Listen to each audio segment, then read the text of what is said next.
Good afternoon, everyone. Welcome back to my channel.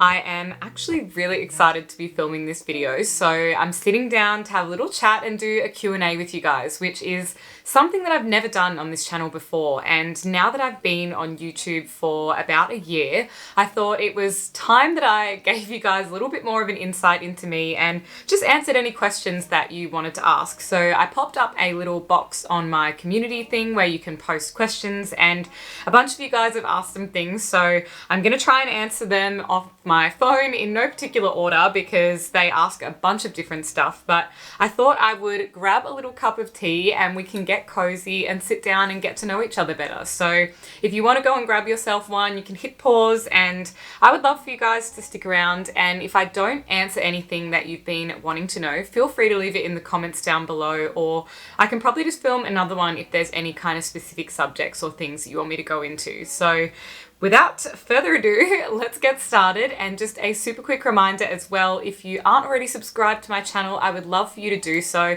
I am still growing here and really kind of trying to hit that 10K goal. So let's get straight into it, and I will find the first question. So I love this one. Someone literally just asked me, how are you? So I'm really good, actually, and I think, you know, lockdown ending has really kind of helped boost my mood. I'm not gonna lie, it was very, very tough these last 2 years for everyone, and, you know, for so many different reasons depending on, you know, how this whole situation has impacted you. But in Melbourne in particular, it's been pretty challenging, and, you know, now that it is kind of spring weather outside and I've been able to see some of my friends on Friday night, I went round to one of my girlfriend's house for her birthday, and we were actually allowed to have like a small house party, and it was so weird. Like, even just socializing with people again is so bizarre. Next question I got was, what am I most excited about with lockdown ending? Well, I can tell you what I'm the least excited about. And it sounds so bad, but it's like going back into the office, because not only is there like that overwhelming pressure to, you know, attend face-to-face meetings again and like do the whole morning routine of like getting up earlier, working out, getting on the train, going into the city, all of that kind of stuff. But yeah, I think I've just really adjusted to working from home, and I find that I'm very, very productive at home. So yeah, it's going to be a little bit of a testing time, but the thing that I'm actually genuinely excited about is honestly just kind of traveling and getting out and about again. And I don't even mean traveling that far, but just having the ability to be able to drive down to the beach. You know, there's a couple of beautiful beaches here in Melbourne. There is one called Black Rock. I might put a photo here as well of me there, I guess 2 summers ago now, because we haven't been able to do anything, but it was incredibly beautiful. It sort of reminds me of like being in Portugal or something, and it's only like half an hour away. So that one I love, and I'm just really keen to see my friends and family. So I still haven't seen my family because my parents live up on the Gold Coast. So I don't think borders open, or like, it sounds crazy saying borders when we're just interstate, but I think the border opened on like December 1st. So I'm not quite sure if I'll go home for Christmas with them or spend Christmas here with my partner's family. So sometimes I like to go up after and we'll do like our own little family Christmas later, because it's a little bit less chaotic and the flights and things aren't as expensive. So that might be what I do, and then I might kind of see if I can stay up there for a little bit longer, because something that is really exciting that I'm about to do is buy a laptop. And I have not owned a laptop since uni days because I've never needed one, and I don't know, it's just kind of never been a part of something to do with my work, because you can't really run a lot of the 3D programs off laptops. But Mac has just released one of their new computers, and I was waiting for it because it's got all of the ports on the side. It's got a lot better graphics processors and things. So I'm kind of looking at that at the moment, but it is really, really expensive, but it would be super handy for my YouTube work as well. And it would also mean that I could potentially work from home and stay up on the Gold Coast for a little bit longer. And I got is, am I getting the kittens that I've been fostering? So if you just saw Millie and Lily, the 2 most recent little babies that I had, they have just gone back for their desexing, and I'm not sure if they've been adopted yet. I'm just waiting to hear an update, but I didn't end up keeping them because quite frankly, having 2 cats would be overwhelming, even though they were so beautiful and they honestly just spend most of the day sleeping. I would just feel bad because my apartment is quite small and I would want them to have a bit more room to run around and just really enjoy their life. So I think what my plan is, honestly, I would love to just keep fostering for a little bit more because it is something that is really, really needed by the shelters. So I feel like I'm kind of doing a really good public service for them while also kind of, you know, getting to have a lot of little fur babies in my home. So it is pretty tough emotionally, which is why I don't have another foster kitten at the moment, just because every time I give them back, I just end up bawling my eyes out. Which YouTubers am I inspired by? And there's definitely a couple. So Whitney Simmons, of course, one of the OGs that I absolutely love. I really enjoy her attitude, her fitness content, and I just think she's one of those really, really good role models for a lot of young girls as well, which is so important in this kind of landscape where I think there can be a lot of bad kind of harmful information and things out there, or a lot of pressure from social media to, you know, look a certain way or act a certain way. And I think she's just really, really authentic, and she really deserves the big platform that she's got. Another one that I love, who is a local Melbourne girl, is Rachel Ost, and her content is just phenomenal. I think her house is so beautiful. I love her whole aesthetic. She has a ton of healthy cooking ideas, which they're on her blog Eat, Run, Lift, and I quite often pop on there if I'm looking for some really good kind of lower calorie, low carb, healthy food options. And yeah, I ended up just finding her, I think when I was first using YouTube before I even had a channel, and I still follow her now. So really love her content. And the other person that I really love is Alison Bickerstaff, and she is a kind of smaller creator from the US, and I don't even know how I stumbled across her, but it's currently fall there, and I kind of wish we celebrated the seasons as much as the Americans do, because her content is so beautiful. She's been having all of these fall parties, going to like Trader Joe's and buying all this pumpkin spice stuff, and I feel like the only equivalent I have is I could probably just go into the Melbourne CBD, go to Starbucks and get like a pumpkin spice latte or something. So maybe I'll take you guys along and we can pretend we're in America for like 20 minutes and I'll go and get one of those and see what all the hype is about. Am I planning any travels once the international borders open again? Absolutely. You have no idea how long I've been waiting to plan some more travels overseas. I have been to 36 countries so far in all of my travels, and actually the majority of that was solo travels. So I might do a whole nother series on that now that it's kind of becoming a little bit more of a possibility, in case any of you are thinking of doing some travels as well. And I know that it can be a real hindrance to a lot of women when we are traveling alone, just for like safety reasons, or, you know, like carrying heavy luggage and all of these kind of things that can kind of become considerations, or costs and all of that sort of stuff. But I managed to do it all while taking, you know, a month off. I used to take off every year and just go traveling, and that was what I saved all of my money up for. So that is unfortunately why I don't own a property now, because I definitely burnt through a lot of cash in my travels, but I absolutely don't regret it, and I definitely have more destinations. One place that I have already been that I'm dying to go back to is Morocco, because it was just so otherworldly and so beautiful, and I don't know, I just feel like I would really like to go back to a few places that I've already been, because you know that feeling of like, once you've been to, let's say you've never been to Sydney, and like once you go, you kind of already know your way around. So I think you experience it differently the second time, because you're not so much stressing on like not getting lost as you are just really absorbing the place. So I think I would really kind of like some more slower paced travels now that I'm in my 30s, and to kind of really just be able to visit all of the great local cafes, or just take a couple of days out where I'm just sitting reading a book on the beach doing not much, or taking some cooking classes or something like that. So I would love to do more of Italy. I mostly did inner Italy, so I'd been to like Pisa, Rome, Florence, all of those kind of places, but I didn't kind of do a lot of the Amalfi coastline, so I would love to do that. And another person asked me, what is your nationality? So I am Australian, but as we know, being Australian can mean all sorts of different things, because we are very multicultural here. So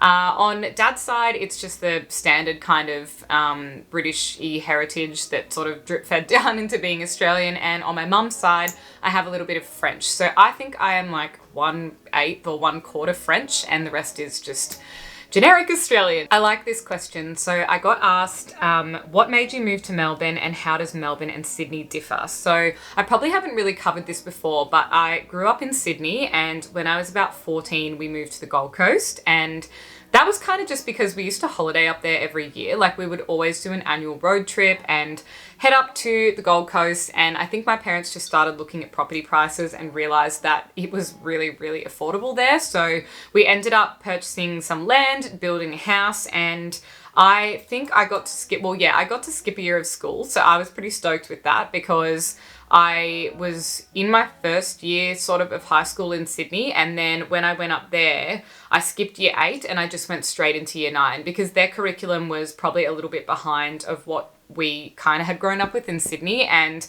I am a bit of a nerd, so I was very, very bored. So I got to skip a year of school and I headed straight into year 9, and that was really great for me because, like I said, I got to finish, but it meant when I started university, I was only 17. So I was 17 for almost the entire first year of my uni degree, which meant I couldn't do all of the generic things like going to the uni bar or going out clubbing with my friends because I was a little baby. In terms of the differences between Melbourne and Sydney and why I kind of settled and picked Melbourne, definitely not the weather. The weather here is absolutely shit. I'm not gonna lie, I still, to this day, I've lived here for like 12 years now and I struggle so hard with the cold.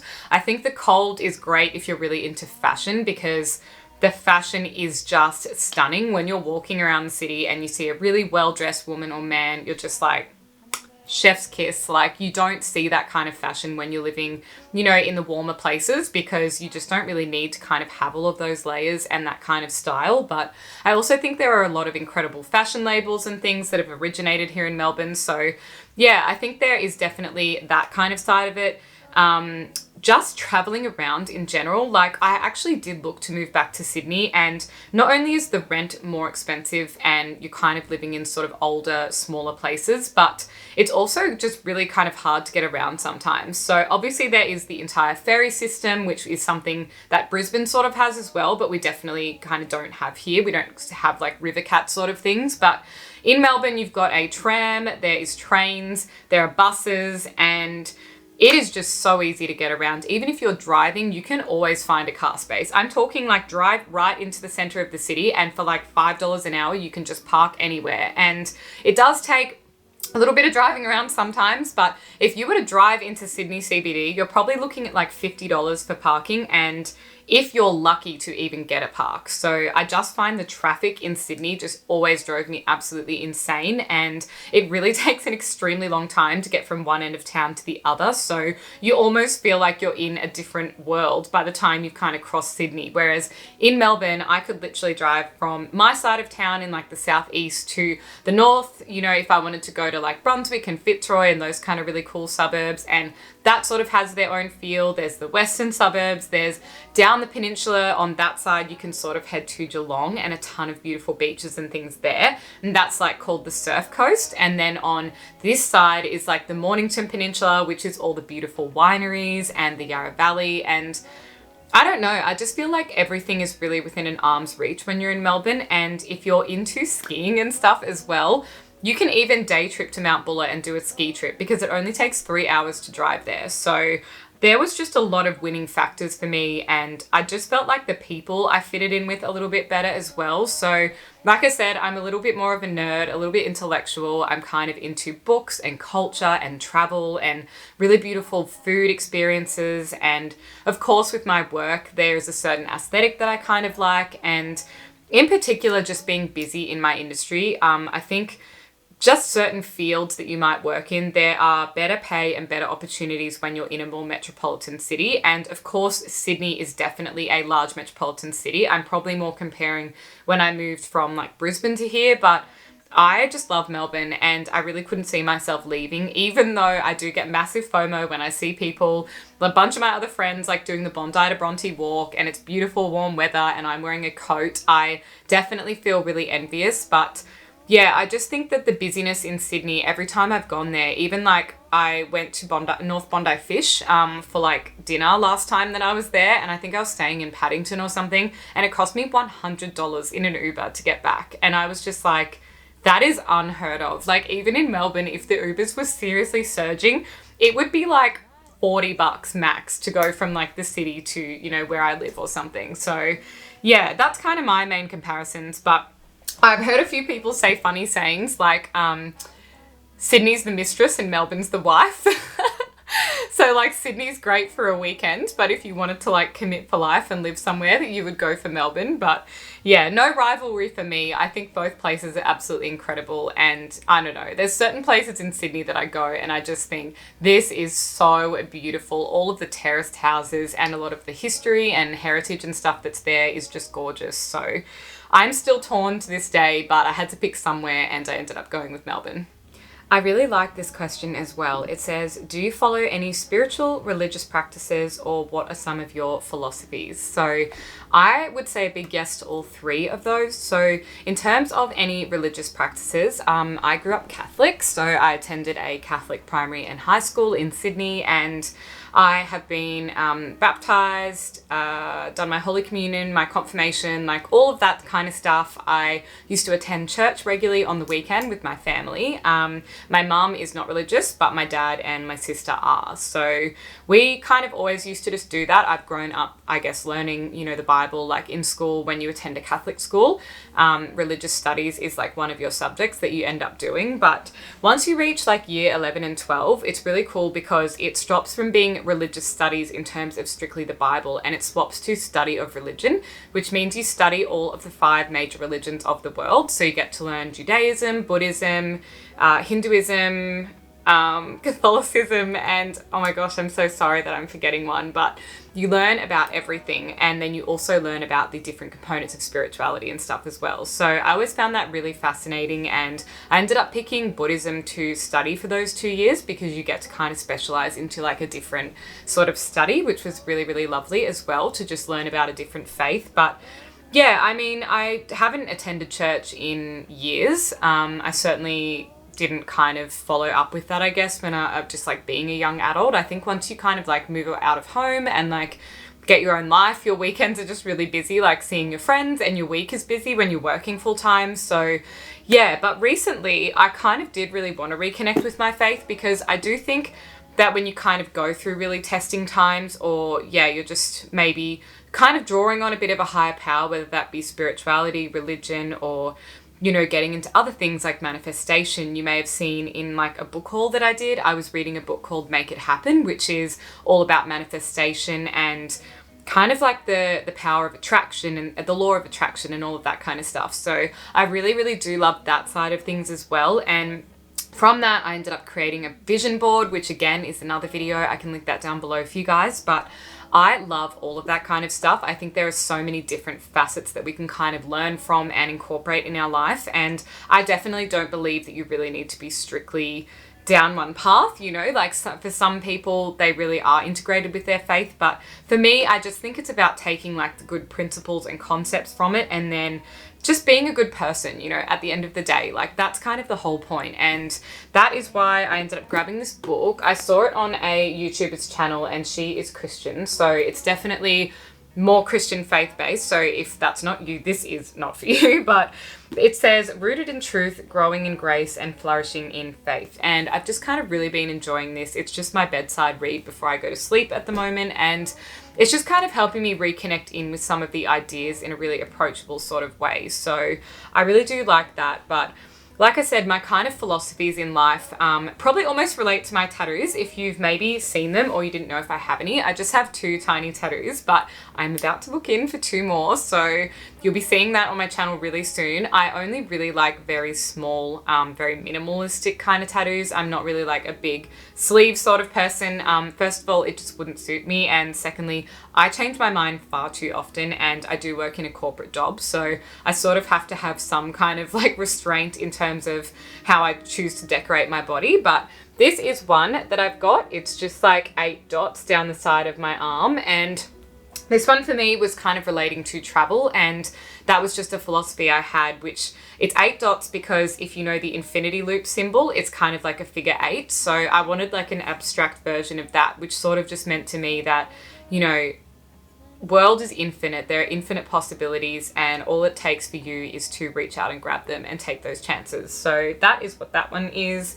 And these are really hard to show you. I might have to kneel up for this one. Try not to tip over the tea, but this is my other one, and it is a little broken circle on my forearm. And the whole reason that I got that one is here, so it's a real reminder that I can see every single day, and it's a broken circle just to signify that life isn't perfect. And it's really good to kind of, you know, hold on to the things that are great and let go of the things that you can't control. So that is a nice little reminder to myself, and they literally didn't hurt at all because they're so tiny.